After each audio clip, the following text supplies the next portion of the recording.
Some characters are reserved in HTML, and to display them, we have to use a special notation. For example, let's say we want to wrap the word HTML with angle brackets. See what's going to happen. So I type a left angle bracket and a right angle bracket. See what happened? VS Code thought we were adding an HTML element, so it automatically generated the closing tag.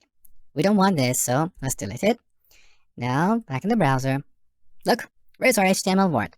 It's not here because the browser interpreted this as an HTML tag.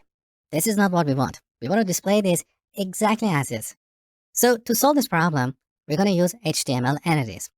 All these entities start with an ampersand and end with a semicolon. In between these two characters, we type a few characters that determine the type of the HTML entity. So we have an entity for displaying the less than sign. That is LT, short for less than. Now let's remove this. Similarly, we have another HTML entity for displaying the greater than sign. So we type an ampersand GT, which is short for greater than, followed by a semicolon. Now, back to the browser. That's exactly what we wanted. Perfect. Another common HTML entity is the copyright symbol. So, at the end, I'm going to type an ampersand, copy, and a semicolon. Now, take a look. Here's our copyright symbol. Beautiful. Now, we have so many entities in HTML, and quite frankly, you don't need to memorize any of them. In fact, you're not going to use 99% of them. But in case you're curious, let me show you the complete list. So, on Google, search for HTML entities. And on this second link, dev.w3.org, you can see the complete list of these entities. So, as you can see, there are so many entities, and honestly, I have never used any of them. The only ones I have used are these three plus non-breaking space. Let me show you what that is about. So I'm going to delete this line and generate some dummy text. So we add a paragraph element. Now to generate some dummy text, we type lorem followed by the number of words we want to generate. Let's say 50. Tab. Look, this is some dummy text in Latin. Now let's preview it in the browser. So here's what we get. Let's imagine that the last word on the first line and the first word on the second line should be stick together. Here we have a line break in between these two words. We want to prevent that. So I'm going to copy this word. Now, here in VS Code, let's bring up the search panel by pressing Command and F on Mac or Control and F on Windows. Now we paste this word. Okay, here it is. We want to make sure that these two words are always together. There is no line break in between them. So I'm going to replace this regular space with a non-breaking space, which is an HTML entity. So we type an ampersand, NBSP, which is short for non-breaking space, followed by a semicolon. Now take a look. So both these words are on the second line. So this is all about HTML entities. All right, now let's talk about the most common elements for working with text. So you learn about the P or paragraph element, which we use for displaying some text.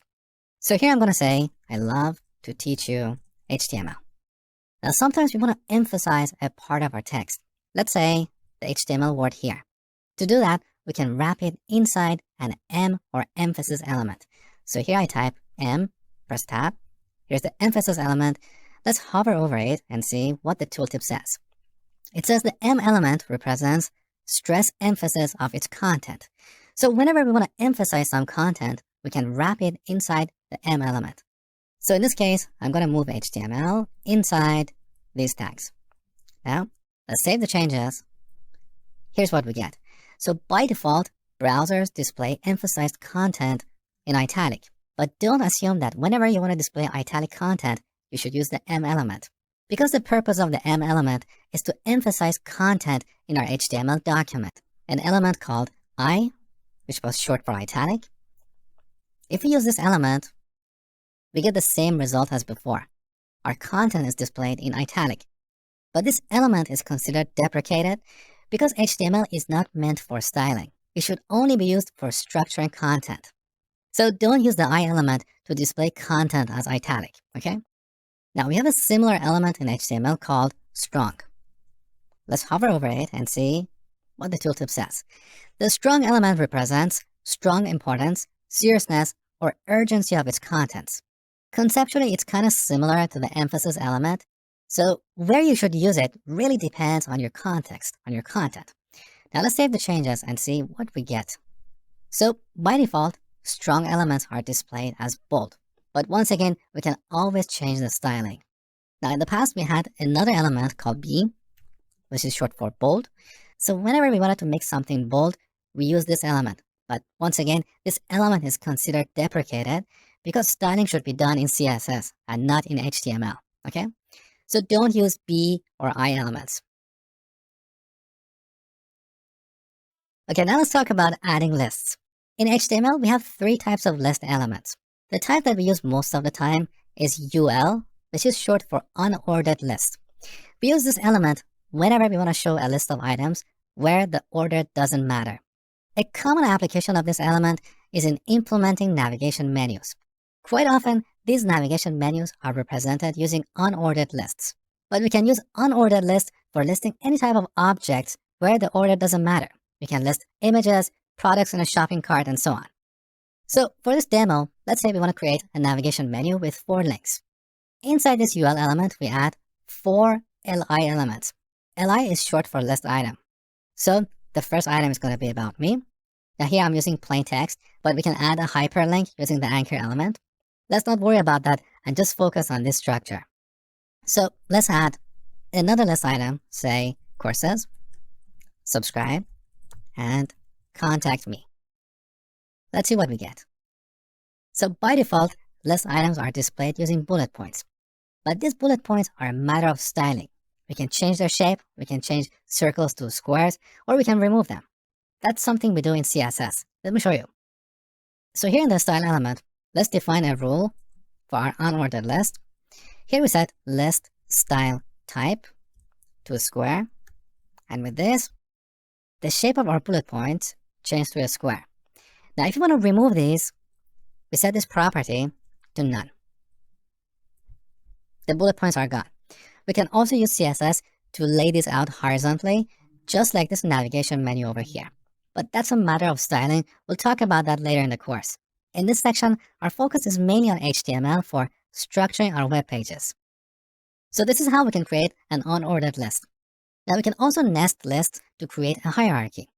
For example, let's say here I want to display 3 of my courses in another unordered list. So after courses, we add another unordered list, and inside this list, we're going to have 3 list items. Now let me show you a cool technique for quickly generating markup. We want to create 3 list items, right? So we type li times 3 and then press tab. This is called Zen Coding. So let's list a few of my courses here: HTML, JavaScript, and Git. Now, here's what we get. We have a hierarchy of items. So this is all about unordered lists. Now in contrast, we have ordered lists where the order of items matter. So if you change the order, the meaning can change. Let me show you an example.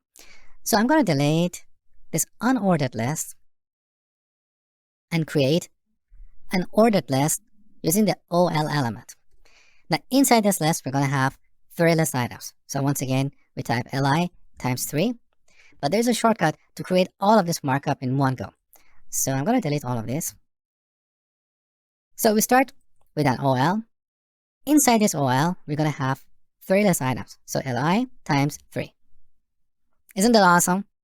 So what is a real example? Let's say we have a website for recipes. So our first item can be preheat the oven. Then we can say place the ingredients on the crust. Let's say this is a recipe for making pizzas.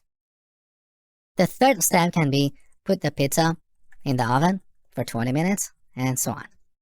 With this markup, we get this output. So instead of bullet points, we have 1, 2, 3. So this is all about ordered lists. Now we have a third type of lists called description lists. So I'm going to delete all this markup. We use description lists for implementing glossaries or display metadata. So we can have a term and some details about that term. Let me show you how this works. So we start with a DL element, which is short for description list. Now inside this list, we can have a description term, let's say HTML. And after this, we can add a description details element to describe this term. So here we can say hypertext markup language. Now after that, we can add another term, let's say CSS, followed by some details. We can say this is short for cascading style sheets. So here's the default representation of a description list. But once again, we can use CSS to lay this out in a different way. For example, we can make the term bold and bigger. We can add some padding and so on. Now you might say, but Mosh, how often do we implement glossaries? Well, let me show you another real-world application of description lists. Let's say we want to display metadata about my course. So I'm going to change HTML to course or title. And then here, I add the title of this course. What is the title of this course? The Ultimate HTML and CSS course. The next term is author. And here we can provide details about the author, Mosh Hamedani. Then we can add another term called skills. These are the skills you're going to learn in this course. Then here we can list multiple details. So I'm going to type DD times 3. In this course, you're going to learn HTML, CSS, responsive design. Let's add another details item, search engine optimization. Now take a look. This is a real example of displaying metadata about something. So that's all about lists.